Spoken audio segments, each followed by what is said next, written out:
Bonjour à tous les francophones et francophiles qui nous regardent en direct sur TV5 Monde. Bienvenue en Arménie, merci d'être avec nous. J'ai le plaisir de prendre le relais de la Chine. Par le passé, c'est bien la route de la soie qui reliait ces deux pays. Et aujourd'hui, mille et une ficelles dans ce monde si connecté. Mais en ce moment même, c'est bien la piste de la francophonie. Pendant les 52 prochaines minutes, nous sommes en escale en Arménie, un pays avec une histoire trimillénaire, mais aussi très moderne, que j'aurai le plaisir de vous faire découvrir avec le journaliste arménien Gevorg Menatsakanian. Barev Gevorg, c'est bien comme ça qu'on dit bonjour en arménien. Barev Elena, oui, effectivement. Gevorg, je vous félicite car il y a à peine quelques jours, le 21 septembre, l'Arménie a célébré son indépendance et issue de l'Union soviétique. En presque 30 ans, cette jeune république du Caucase de 3 millions d'habitants a fait sa place sur la scène internationale. Oui, et c'est bien elle qui préside aujourd'hui l'Organisation internationale de la francophonie en ayant accueilli son 17e sommet en 2018. Rappelons-nous alors de cette Arménie aux couleurs de drapeaux de 80 États qui se sont retrouvés il y a presque un an ici à Yerevan. Comment, depuis cet événement historique, la francophonie marche de grands pas en Arménie? Reportage de Asmik Arakelian. Je suis sur l'unique boulevard du monde qui porte le nom la francophonie. Ça se trouve dans la petite ville appelée Massis en Arménie. Ici, vous pouvez trouver aussi tous les drapeaux des pays qui appartiennent à la famille francophone. Le boulevard a été inauguré en juin dernier, 8 mois après que l'Arménie ait obtenu la présidence du sommet de la francophonie à Yerevan. Ce petit pays au bout de l'Europe est géographiquement éloigné des pays francophones. Mais ici, dans 271 écoles d'État et presque dans toutes les universités, l'on enseigne le français. Bonjour. Lucine a 28 ans. Elle est l'une des 8 professeurs de français à Massis, où il n'y a que 6 écoles, ainsi que la fondation de bienfaisance à Dibékian, qui s'occupe aussi de la croissance de la francophonie dans la ville. On fait beaucoup de projets. Par exemple, depuis 2017, on organise Tour de Massis parallèlement avec Tour de France. Ainsi, on veut rapprocher le français au sport. Le 17e sommet de la francophonie a été le plus grand événement de l'histoire de l'Arménie indépendante, avec la présence de 20 chefs d'État et de gouvernement. L'année dernière, la candidate arménienne est devenue secrétaire générale de l'Union de la presse francophone, dont l'Assemblée générale soutenait aussi en Arménie. Depuis les 70 ans qu'existe l'Union internationale de la presse francophone, c'est la première fois qu'une femme la dirige. Anna a été l'une des 1200 bénévoles. Elle avoue qu'elle n'oubliera jamais la rencontre avec Albert II de Monaco. Et à la fin de notre conversation, il m'a offert un petit cadeau. Mais l'amour et l'intérêt des Arméniens envers la langue de Molière est bien antérieur à la création de l'OIF. Depuis la première croisade, les Arméniens de Cilicie ont gagné de puissants alliés en la personne des Franques. L'autre lien provient de la dernière dynastie du royaume arménien de Cilicie, les Lusignan, qui avaient aussi des origines françaises. Ensuite, en 1915, l'acte héroïque de la marine française en Méditerranée a rapproché les deux peuples. 4000 Arméniens ont été sauvés du massacre génocidaire de l'Empire ottoman à Moussadar, sous le commandement du vice-amiral d'Artige du Fournais. Certificat, le meilleur recteur est décerné à Jean-Marc Laveste pour sa contribution dans le processus de développement de l'université et c'est signé par un certain nombre d'étudiants. Jean-Marc Laveste est le 5e recteur de l'histoire de l'université française en Arménie, qui va fêter ses 20 ans l'année prochaine. L'UFAR a l'ambition d'être le leader de la formation et d'innovation pédagogique dans la région, avec son nouveau campus qui sera implanté près de Toumo. 95% des autres personnes qui constituent la force de cette université sont arméniens. Chaque année, environ 300 diplômés de l'UFAR arrivent sur le marché. Je vous encourage après vos études. Marton transmet son expérience aux étudiants à la faculté de droit. Il a fondé et préside l'Union des avocats francophones d'Arménie. tous les petits succès que j'ai eus dans ma vie professionnelle, ça sera très juste d'indiquer, de mentionner qu'évidemment, c'est la francophonie qui est à la base avec l'université française. Avant l'ouverture de l'UFAR, la principale source de la promotion du français était l'Université linguistique d'État Valérie Brussov, où se situe le campus numérique francophone. Bientôt, au centre Aznavour à Yerevan, l'Institut français ouvrira ses portes pour les amateurs du français. On a appris des calculs. Les petits locuteurs français sont aussi assez nombreux en Arménie. Par exemple, l'école française Anatole France forme des élèves à partir du primaire jusqu'au lycée. Elle est l'unique établissement scolaire à Yerevan où l'on enseigne toutes les matières en français. Adel Shekir vient de déménager en Arménie avec sa famille. Il est le nouveau proviseur de cette école. En même temps, il est le seul directeur d'école étranger du pays. Je suis agréablement surpris par l'atmosphère assez détendue. On n'a pas peur quand on se balade sur Yerevan. Les citoyens constatent que les valeurs de la francophonie sont très chères à leur cœur. Actuellement, l'Arménie essaie de devenir un pays francophone autant que francophile. Alors, par le passé, on pourrait dire que l'Arménie était un pays presque 100% francophile et seulement 1% francophone. Mais aujourd'hui, cette statistique a sans doute évolué et on compte environ 200 000 francophones en Arménie. Alors, Gevor, pourrait-on dire un jour que peut-être Arménie serait autant francophone que francophile, comme évoqué dans le reportage? Alors, en tout cas, nous sommes sur la bonne voie. D'ailleurs, parlant de ce chiffre magique, je ne peux m'empêcher de penser à cette phrase « Je suis 100% français ». Et 100% arménien. Alors vous avez peut-être deviné, c'est bien le célèbre chanteur Charles Aznavour qui se présentait ainsi. Nous sommes justement dans le centre qui porte son nom. C'est le premier projet de la Fondation Aznavour que le grand chanteur a créé avec son fils Nicolas en 2016. Et nous avons le plaisir d'avoir avec nous Christina Aznavour. Bonjour. Bonjour. Christine Aznavour, merci d'être avec nous. Alors, vous êtes la directrice de la Fondation Aznavour et les travaux de rénovation dans ce centre ont déjà commencé. Espérons que dans quelques années, le centre ouvrira ses portes au public. Alors, inspirer le monde à regarder au-delà de ce qui est possible, c'est bien l'un de vos objectifs.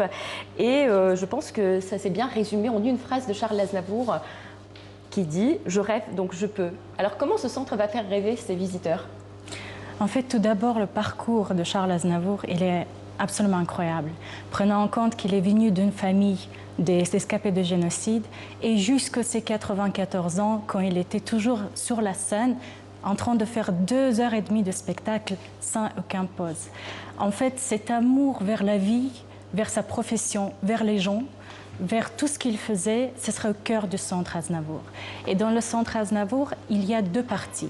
La première partie, c'est la partie muséale, dont Charles Aznavour a participé lui-même. Il a enregistré un audio-guide et c'est lui-même qui pourra rencontrer les étapes clés de sa vie grâce à cet audio-guide.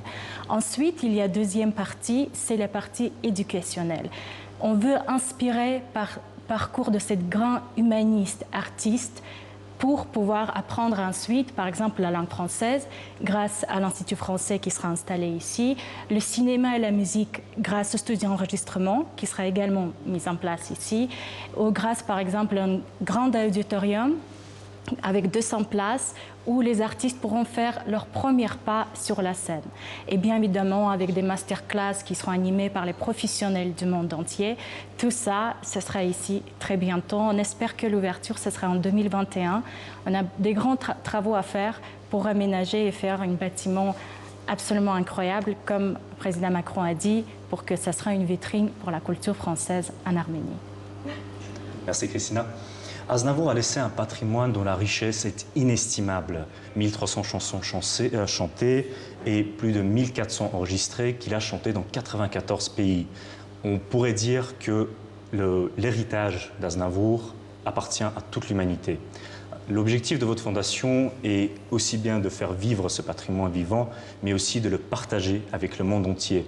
Alors, comment vous prévoyez d'atteindre cet objectif ? Vous savez, notre but tout d'abord, c'était finaliser le centre Aznavour parce que c'était le grand projet dont il a travaillé personnellement 2 dernières années de sa vie. Il a choisi l'architecture et tous les autres éléments clés. Et l'autre étape qui était assez logique, prenant en compte que toute sa vie il a voyagé dans le monde entier, c'était ramener cette exposition itinérante, les éléments clés également, dans le monde entier, aller vers sa public. Utiliser les mêmes audioguides qui sera ensuite traduit dans les différentes langues, mais venir vers les gens. Parce que comme Charles Aznavour il disait, il voulait être sur la scène jusqu'à 120 ans, jusqu'à 100 ans minimum, et notre but de faire cela. Alors, cette exposition itinérante, c'est notre futur projet qu'on commence à travailler. On commence le lever des fonds en ce moment et les recherches de partenariat. Et on espère de pouvoir faire un parallèle avec l'ouverture de Centre Aznavour. Comme ça, la maison sera en Arménie, mais le cœur va voyager comme c'était dans le cas de Charles Aznavour. Après, il y a d'autres projets qui sont également très importants. Le 2 octobre, dans le cinéma en France, sort le film Le regard de Charles. Un projet exceptionnel parce que il est fait à partir des images que Charles Aznavour a tournées lui-même durant toute sa vie. Les gens ne savent pas, mais il était également un cinéaste. Et vous allez entendre ces textes qui sont écrits. C'est quelque chose de très touchant. Vous allez découvrir Charles Aznavour complètement différent. Et également, on travaille sur une méthode d'apprentissage de la langue française à travers des chansons de Charles Aznavour. Et on commence également à chercher les partenaires pour ce projet. Et bien évidemment, pour finir, dans quelques jours, la Fondation va offrir à la mairie de Paris un buste historique qui était à la maison de 1964, pour remettre ensuite à la place d'Odéon à Paris. Et beaucoup d'autres projets. Merci beaucoup, Christina. On aura l'occasion justement de suivre en fait le développement de ces projets et nous attendons avec grand intérêt. Ces chansons de Charles Aznavour sont aimées et chantées dans le monde entier, y compris dans son pays de cœur, en Arménie. Alors, je propose maintenant d'écouter l'une de ses compositions interprétées par la chanteuse arménienne Sona Roubignan, qu'on a le plaisir d'accueillir ici.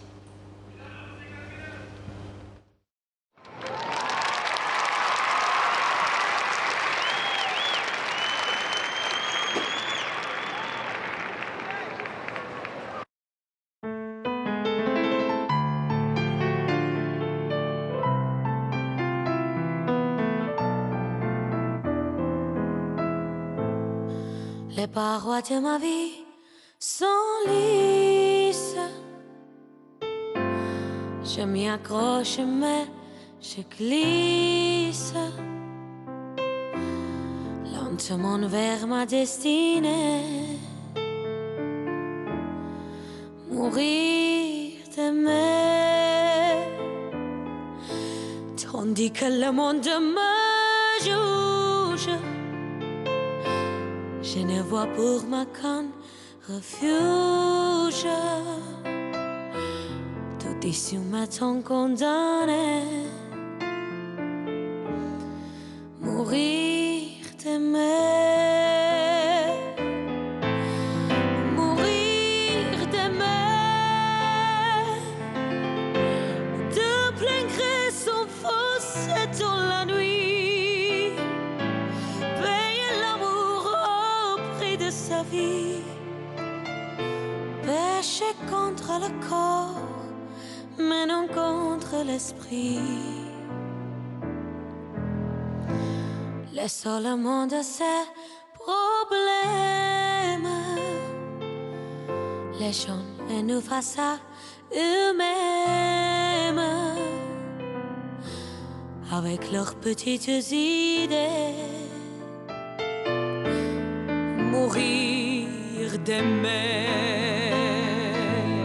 puisque notre amour ne peut pas vivre. Mieux vaut refermer le livre, et plutôt que de les brûler. Mourir d'aimer, partir en redressant la tête, sortir vainqueur d'une défaite, renverser toutes les données. Mourir d'aimer. Mourir d'aimer. Comme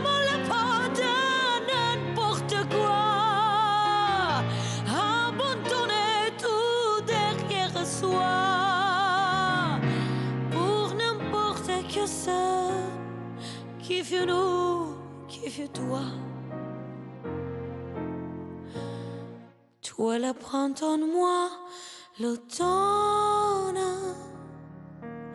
Ton cœur se prend, la mienne se donne. Et ma route est déjà tracée. Mourir d'aimer, mourir d'aimer, mourir d'aimer.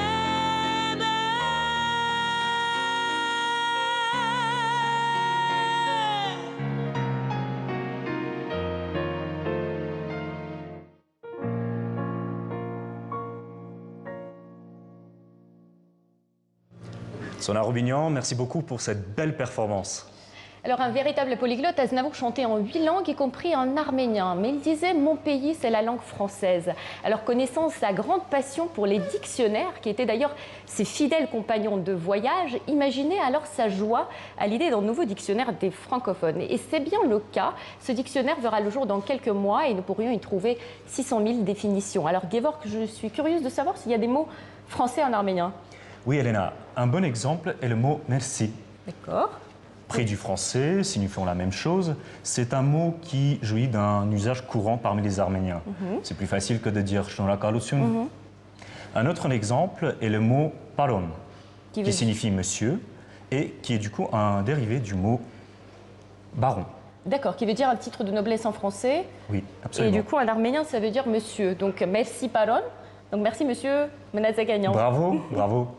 Alors, sans fermer cette parenthèse sur l'Arménie francophone, je propose maintenant de parler de cette Arménie post-révolutionnaire. Alors, en avril 2018, l'ancien journaliste et député d'opposition Nicole Pachinian organise une marche à pied de 200 km afin de s'opposer et de contester le maintien au pouvoir de Serge Sarkissian à la tête du pays depuis 2008.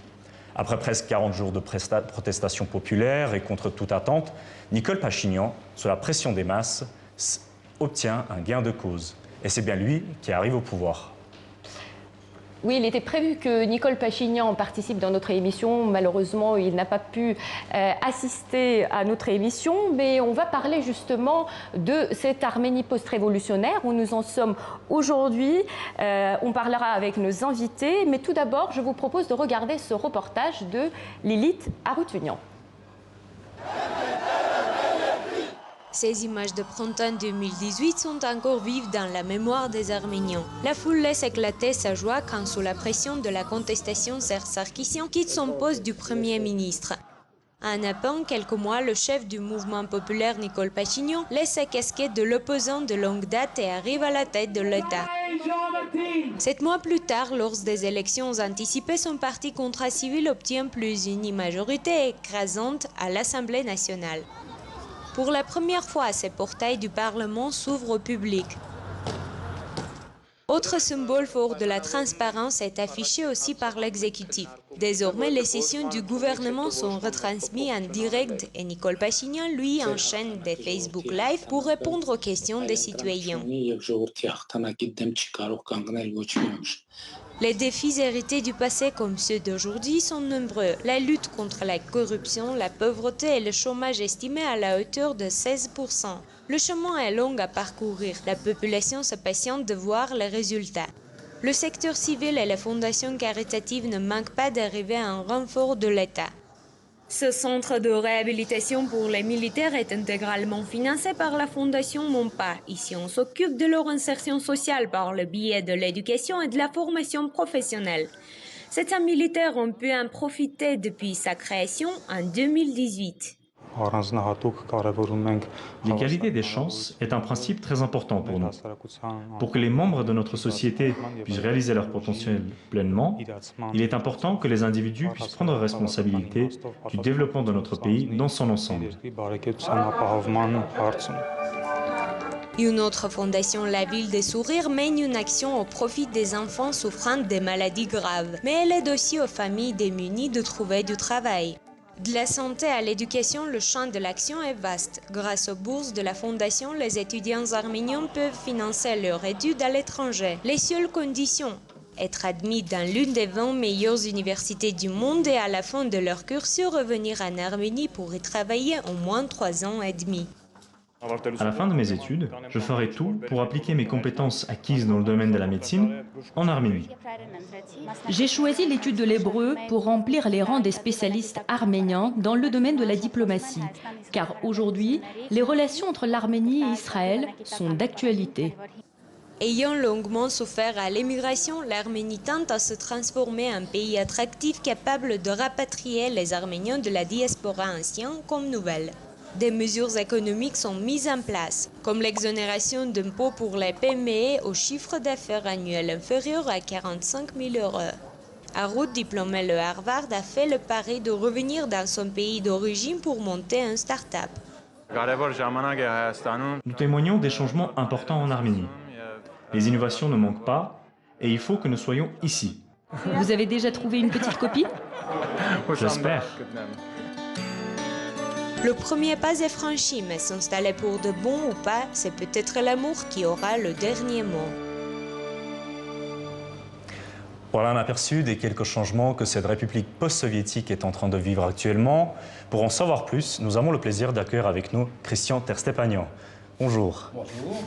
Vous êtes alors ambassadeur représentant personnel du Premier ministre auprès de l'Organisation internationale de la francophonie. Et nous avons également avec nous Lucine Movsisyan. Bonjour. Bonjour. Vous êtes conseillère au ministère des Affaires étrangères chargée de la politique multilatérale et de la coopération du développement. Oui.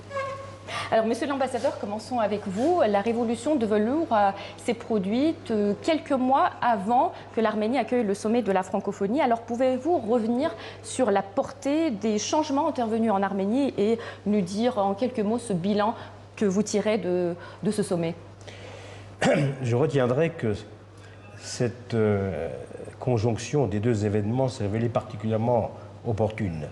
La révolution de velours, que l'on caractérise généralement comme un mouvement pacifique, profondément démocratique, porteur des valeurs de solidarité et de partage, respectueux des droits de l'homme et de l'état de droit, a particulièrement illustré je dirais même incarner la thématique du sommet sur le vivre ensemble, tel que les principes ont été actés dans la déclaration de Yerevan et l'appel francophone pour le vivre ensemble lancé par les chefs d'État et de gouvernement. J'insisterai aussi sur la participation massive de la jeunesse et le rôle joué par les femmes dans les changements intervenus en Arménie, gardant aussi à l'esprit les décisions prises par le sommet sur les questions d'égalité entre les femmes et les hommes.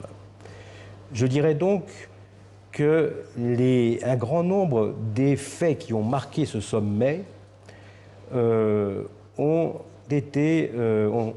eu leur traduction dans la révolution de velours arménienne.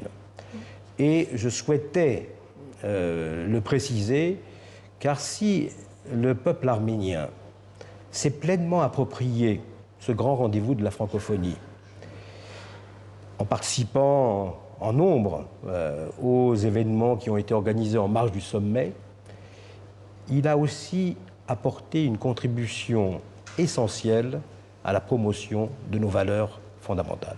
Merci beaucoup, Christian Terstepanian. Madame Movsisyan, je me tourne vers vous. Aujourd'hui, les autorités sont confiants et optimistes dans la réalisation des réformes entamées. Alors, quels sont tout de même les principaux défis auxquels fait face l'Arménie aujourd'hui?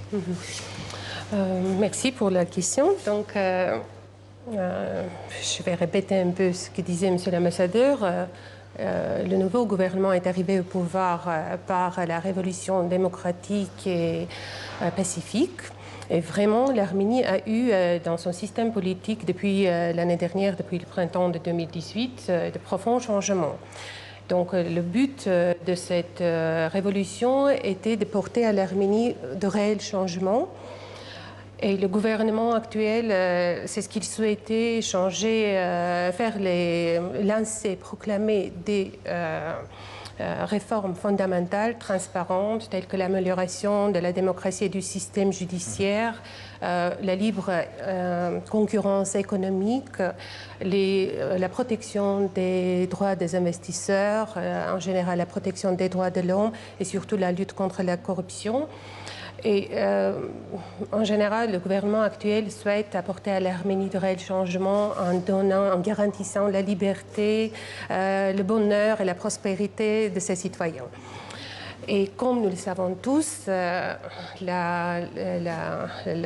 l'ordre et la justice sont la base et la sauvegarde de chaque société. Et c'est justement cet ordre et cette justice que le gouvernement actuel souhaite établir en Arménie, faisant une de ses priorités la lutte contre la corruption. Et c'est le Premier ministre Pachinian qui est convaincu que s'il n'y a pas assez de fermeté, assez de principes sur cette question, la corruption, c'est un phénomène qui peut retourner, s'adapter aux nouvelles conditions. Donc, il faut être prudent et c'est ça qu'il faut tenir compte toujours en Arménie. Surtout, il y a aussi un autre défi pour le gouvernement, c'est l'amélioration du système judiciaire, la bonne réputation du système judiciaire et l'indépendance des juges. Je m'excuse de vous couper, Madame Officiant. Vous avez parlé justement du phénomène économique. Alors, nous savons que pour dynamiser justement le développement économique, le gouvernement mise sur un grand rapatriement. Nous savons qu'il y a à peu près 7 millions d'Arméniens qui sont éparpillés dans le monde. Et de même, le gouvernement cherche à attirer de nouveaux investisseurs étrangers. Alors, où en sommes maintenant? Qu'est-ce que vous pouvez nous dire? Oui, justement, comme j'ai déjà dit, la libre concurrence économique et la protection des droits des investisseurs sont les priorités primordiales du gouvernement actuel. Et c'est justement ça manifeste, cette volonté que manifeste le gouvernement envers les investisseurs locaux et étrangers a l'objectif justement d'attirer les investissements et donner l'impact au développement économique. Comme nous le savons tous, depuis l'indépendance, la diaspora arménienne a toujours été à côté de l'Arménie et de l'Artsakh, Nagorno-Karabakh. Donc, à présent, la diaspora considère l'Arménie pas comme un simple objet pas pour aider en tant que... mais investir. Mais assister, oui, mais investir. aussi comme un projet de développement pan-arménien. Donc, c'est ce que M. Pachinian il a dit tout récemment en faisant appel aux investisseurs de diaspora. Donc, il est venu le moment pour les investisseurs de diaspora de venir en Arménie, de faire des investissements, de profiter, de s'enrichir et enrichir l'Arménie. Et depuis l'an dernier, surtout, il y a beaucoup d'Arméniens de diaspora qui s'installent en Arménie, surtout c'est la jeunesse, qui vient non seulement pour découvrir leurs racines, leurs origines, mais aussi pour profiter. Donc, ils trouvent des emplois, surtout dans les start-up, dans les nouvelles technologies. Un petit peu comme ce qu'on a vu dans le reportage. Oui, il est devenu de Harvard et d'ailleurs, Nicole Pachinian, il était aux États-Unis, où il y a la plus grande communauté arménienne, environ 1,5 million d'Arméniens vivent aux États-Unis. Alors, continuons le sujet sur la francophonie, peut-être. Pour finir, je voulais rappeler que ce printemps, l'Arménie a célébré les jours de la francophonie. C'est déjà devenu une belle tradition. Et l'année prochaine, l'Organisation internationale de la francophonie va fêter ses 50 ans. Et ça coïncide justement avec la présidence arménienne qui va bientôt s'achever. Alors, Monsieur Terstepanian, quels sont les projets que l'Arménie va porter dans le cadre de cette grande célébration? Cette célébration du 50e anniversaire de l'OIF constituera un moment politique très important pour l'organisation. Et il ne s'agira pas seulement, dirons-nous, de célébrer cette histoire commune ou encore les acquis de la francophonie, mais de se projeter dans l'avenir. Et je souhaite saisir cette opportunité pour réaffirmer le plein soutien de la présidence arménienne à la secrétaire générale de la francophonie dans ses projets de réforme et de modernisation de l'organisation qui lui permettront effectivement de relever les défis auxquels l'organisation se trouve confrontée. Les initiatives qui seront prises par la présidence arménienne s'inscriront donc dans le cadre de ces célébrations qui culmineront au sommet de Tunis en 2020.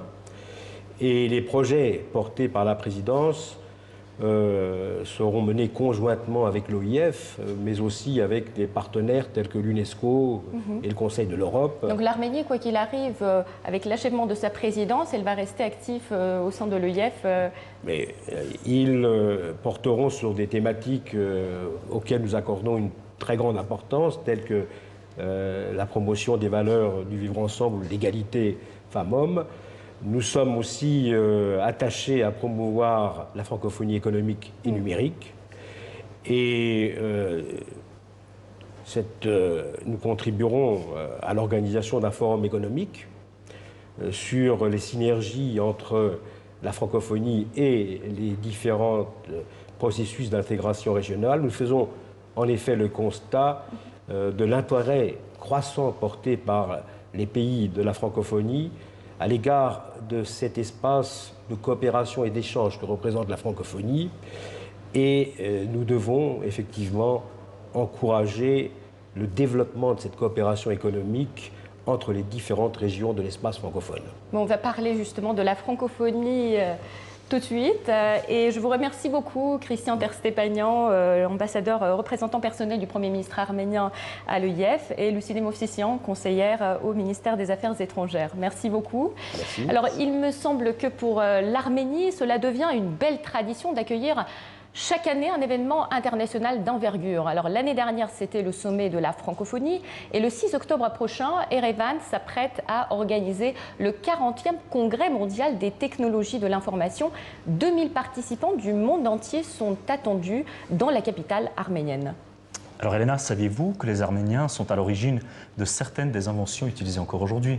Par exemple, la lampe à pétrole, ou encore la tomographie à résonance magnétique et même la télévision couleur dont le premier brevet a été déposé en 1897.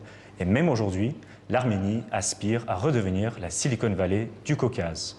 Comment? Regardons le reportage de Lilith Arutunian.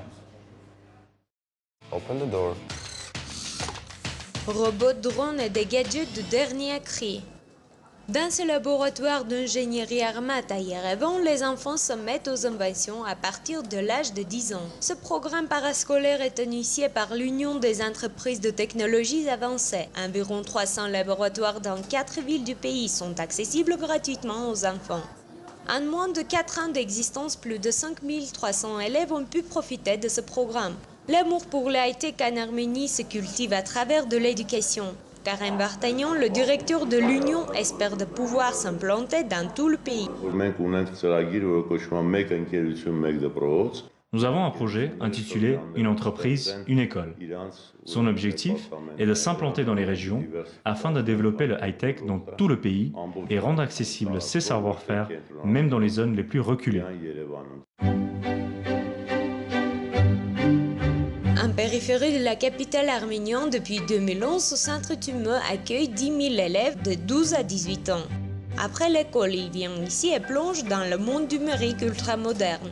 6 000 mètres carrés d'équipements sophistiqués sont gratuitement mis à leur disposition. Implanté dans 4 coins de l'Arménie, Tumeux séduit bien au-delà des frontières du pays. Pour la direction de l'école, c'est une grande réussite et on ne compte pas s'arrêter là. Et on a quand même déjà quelques échanges de professeurs, d'experts, surtout ceux qui viennent de l'étranger en Arménie. Les mêmes sont en train d'aller aussi à Paris, alors de plus en plus on va avoir un échange très productif. Mais en même temps, déjà, nos partenaires à Paris, ils nous ont déjà contribué beaucoup de contenu, surtout dans le domaine du cinéma, qu'on incorpore déjà en Arménie. Alors il y a un échange aussi de contenu et de savoir.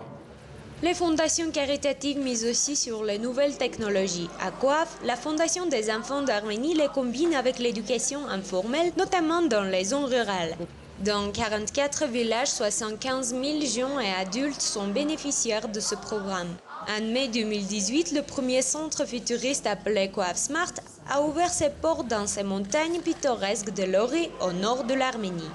Notre approche globale met l'accent sur les programmes d'éducation, de santé et de développement économique afin de s'attaquer aux problèmes systémiques qui affectent les communautés rurales arméniennes.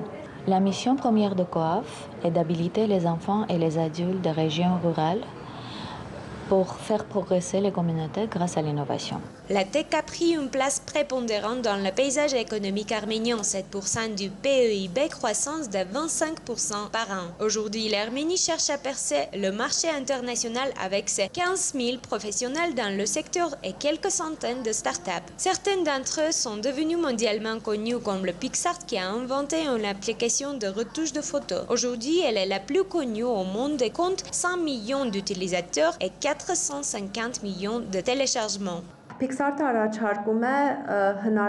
Nous donnons la possibilité à nos utilisateurs de partager leurs histoires avec le monde entier. À l'origine de notre réussite était le courage. Nous n'avions pas eu peur d'innover pour trouver notre propre chemin. Mais il y a aussi un autre secret, c'est l'implication des femmes. Elles représentent plus de 50% et une grande force. Quand on leur donne la liberté de création, les femmes nous assurent cette réussite. Aquarium intelligent ou bien un sac avec un système anti-vol et connexion Wi-Fi. L'Arménie technologique ne manque pas d'idées qui surprennent même les inventeurs d'Internet. L'un des pères fondateurs de la toile, Louis Pouzan, en visite en Arménie lors du sommet de la francophonie, s'impressionne face à ces robots créés par les enfants arméniens. En novembre 2019, l'Arménie s'apprête à accueillir le 9 novembre Robotex, le premier concours de robotique international. Alors honnêtement, je suis impressionnée et je me permets de partager mes émotions avec nos invités qui sont présents ici. Alors Siranouche Amouradian, bonjour. Bonjour. Vous êtes experte dans le développement du marché auprès du ministère de l'Industrie et des Hautes Technologies. Voilà. Et Corinne Khatchatorian, bonjour. Bonjour. Alors vous êtes directeur général du bureau arménien du COAF. La Fondation des enfants d'Arménie, c'est une organisation qui contribue au développement rural depuis 15 ans. Absolument. Siranouche Amouradian, je commence avec vous. Merci. Alors, en juin dernier, Nicole Pachignan annonce « À l'époque de la mer, nous n'avions pas de mer. À l'époque du pétrole, nous n'en avions pas non plus. Et aujourd'hui, à l'époque de la pensée, il ne fait aucun doute que nous avons une idée. » Le Premier ministre parle de l'industrie des nouvelles technologies, qui représente 7% du PIB national. Comment ces acquis technologiques changent la vie en Arménie de tous les jours ? Merci pour la question, Gevorg. Bon, vraiment, l'Arménie actuellement a un potentiel immense dans de différents domaines des hautes technologies et c'est grâce à une grande quantité des centres de recherche scientifique qui ont mené leurs activités depuis des dizaines d'années. Et actuellement, comme résultat, nous pouvons dire que sur le territoire d'Arménie, nous avons actuellement plus de 900 de compagnies des hautes technologies. Oh. Voilà. Et bon, en voyant cette croissance, oui, le gouvernement arménien a pris la décision de créer un nouveau ministère dont la fonction principale serait de développer encore plus ce domaine, le domaine de high-tech. Et voilà, maintenant, notre ministère nouvellement formé, on peut dire, puisque notre ministère s'est formé à partir du 1er juin de l'année en cours. Voilà. Actuellement, nous avons un grand nombre de projets qui visent vraiment à améliorer le niveau de vie du citoyen. Okay. Et non seulement au niveau des institutions, mais aussi au niveau de la vie de tous les jours, vraiment. On peut parler ici de beaucoup de projets, mais permettez-moi de noter quelques projets importants, vraiment. En premier lieu, c'est la numérisation du système économique et de gestion qui vise à simplifier la vie du citoyen, à économiser du temps pour le citoyen, non seulement pour les citoyens, mais aussi pour les employeurs. Par exemple, on pourrait parler ici des government, des health, des payments, ainsi de suite. C'est-à-dire la santé, les paiements, en fait, tout le système administratif et social. Voilà. Et comme ça, je pourrais parler ici des sous-systèmes aussi. C'est-à-dire il y a plusieurs plateformes numériques qui aident à simplifier simplement la vie des gens, à économiser du temps en premier lieu. Payer des impôts, par exemple, en ligne. Pourquoi pas? Voilà, et j'irais même éviter surtout la paperasse. Mais je voulais parler aussi plus concrètement. Par exemple, on pourrait parler ici d'e-request. Le système d'e-request, c'est un système qui aide un citoyen, un tel ou tel citoyen, d'adresser à une institution d'État, telle ou telle institution, une demande, une appellation et recevoir en ligne les réponses comme ça. Voilà. On peut ça permet effectivement à la personne d'éviter de faire le chemin jusqu'à... Voilà, bien sûr. Donc c'est une communication directe en quelque sorte en utilisant les nouvelles technologies que vous voulez mettre en place. Alors Corinne Khachaturian, je m'adresse à vous. Dans votre organisation qui travaille justement dans le développement des zones rurales, vous travaillez dans le domaine de l'éducation informelle et vous combinez aussi avec les nouvelles technologies. Alors comment vous arrivez en fait à justement combiner ces deux domaines et qu'est-ce que ça donne comme résultat? Merci beaucoup pour la question. C'est une question assez difficile, j'ai envie de dire, puisque combiner technologie et éducation, cela paraît simple à tout d'abord. Donc on pense tout de suite, par exemple, aux MOOC qui ont révolutionné un peu l'éducation globalement. On pense nécessairement, je dirais, au matériel qu'on utilise. Ça peut être un ordinateur, ça peut être un téléphone portable, un écran, etc. Alors la solution que nous avons trouvée, je la qualifierais de smart. Comment est-ce qu'on est arrivé à cette solution un peu qualifiable d'intelligente en français, on dirait? Premièrement, nous voyons dans cette combinaison deux points de vue. Le point de vue de l'éducation face aux technologies et puis d'un point de vue inverse, les technologies face à l'éducation. Qu'est-ce que j'entends par là? Alors, nous avons massivement investi dans du matériel, bien évidemment, informatique, pour pouvoir faciliter non seulement l'accès à l'éducation et au savoir, via, donc, on peut passer par Internet, mais on peut passer par toute une série d'applications mobiles qu'on est en train de développer. Smart Citizen, par exemple, une application que nous avons lancée tout récemment. Donc les citoyens intelligents. Les citoyens intelligents, absolument. Comment devenir un citoyen intelligent, etc. Donc il faut être connecté, absolument. Il faut être connecté. Alors on a la chance en Arménie, même dans le monde rural, d'être connecté. Donc d'un point de vue de l'infrastructure, on n'avait aucun problème. Et puis donc l'éducation, une accessibilité au savoir via les technologies, mais d'un autre point de vue, donc le point de vue technologique face à l'éducation, faire en sorte justement que les apprenants, les enfants notamment, ne soient plus consommateurs de technologie, mais plutôt acteurs de technologie. Comment faire en sorte que les individus, la génération montante dans le monde rural arménien, ne soient plus esclaves de la technologie, mais plutôt maîtres. Comme on a bien vu, même créateur de ces nouvelles technologies. Et même créateur. Alors, Corinne Khachaturian, justement parlant des enfants, comment les nouvelles technologies influencent le développement des enfants, justement dans la zone rurale?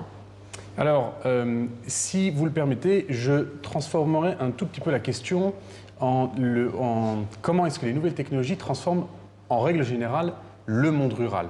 Puisqu'il est vrai que via l'éducation, nous nous acharnons, j'ai envie de dire, pour assurer un développement de l'enfant, mais in fine, le but est de développer tout le monde rural.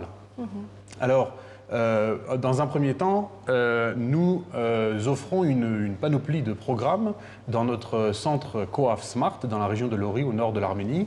Nous avons toute une série de programmes, donc on en a 18 très exactement, qui combinent aussi bien, on va dire, les matières pures technologiques, comme le dessin, par exemple, le digital drawing, ou comme la programmation, le coding, la robotique, la mécanique, etc. Mais nous avons également d'autres, plutôt sur les humanités, donc plutôt des langues, la finance, le management. On fait en sorte que l'éducation ne soit pas seulement concentrée sur les technologies, mais puisse élargir un peu le... Voilà. Merci beaucoup Corinne Khatchatorian. Alors il y a une question que j'aime beaucoup, mais je laisserai à Gevorg de la poser. Je savais que vous alliez dire ça. Alors, Cyranoche Amoladian, je voulais me tourner vers vous. L'Arménie occupe tout de même la première place au monde en termes de nombre de femmes impliquées dans le domaine IT. Nous sommes presque à 40%. C'est quand même une statistique très impressionnante. Presque 40. Presque 40. Oui. Donc, comment vous expliquez ce beau constat? Tout d'abord, merci pour la question. Une question Vous l'aimez parfaite. aussi, je sens. Très bien adressé. Voilà, vous avez raison, c'est comme ça, vraiment. L'Arménie occupe actuellement la première place au monde du point de vue de l'implication des femmes dans le secteur de high-tech. Voilà, selon les données officielles de l'an dernier, le chiffre atteignait 34%. Voilà, mais aujourd'hui, on peut parler déjà de 37% environ. Voilà, comme ça. On peut dire un peu plus, même. Voilà, et je peux dire aussi que aujourd'hui, l'Arménie, sans hésiter, on peut dire, elle laisse derrière elle les pays tels que Canada, États-Unis, Biélorussie, les pays de l'Union européenne, voilà. Donc les pays développés. Voilà, les plus développés, on peut dire. Voilà, et je voulais dire aussi que cette année surtout, l'Arménie attire l'attention du monde entier, puisque nous avons l'honneur d'accueillir l'un des événements les plus prestigieux du monde de high-tech. C'est le WCIT, en français, c'est le Congrès mondial sur les technologies de l'information qui se tiendra, du 6 à 9 octobre prochain à Yerevan. Voilà, mais en revenant aux sources de votre question, je peux dire que ce résultat est dû premièrement aux particularités des approches de l'éducation en Arménie, puisque vous savez que l'Arménie est le seul pays au monde qui a introduit les cours d'échecs comme discipline obligatoire à partir de 2e année. Si je ne me trompe pas, on est l'unique pays au monde à le faire. À avoir les échecs dans le système scolaire. Voilà. Et oui, les cours de l'échec sont obligatoires à l'école en Arménie. Ah oui. Beaucoup de filles, de garçons ont accès à ces cours gratuitement, bien sûr. Et ils prennent les cours de robotique, de programmation, ce qui stimule la pensée algorithmique, ce qui aide de résoudre des tâches assez complexes. Des tâches de maths assez complexes, voilà. Monsieur Khatchatorian, corrigez-moi, il semblerait que ça rejoint un petit peu ce que vous faites au sein de votre organisation dans les zones rurales aussi. Absolument. La philosophie de COAF, de notre fondation, est également de permettre de révolutionner un peu l'éducation via les technologies, d'utiliser les technologies, par exemple, pour stimuler l'esprit d'initiative, l'autonomie, etc. Enfin, vraiment révolutionner la façon dont on conçoit également, dont on pense l'éducation.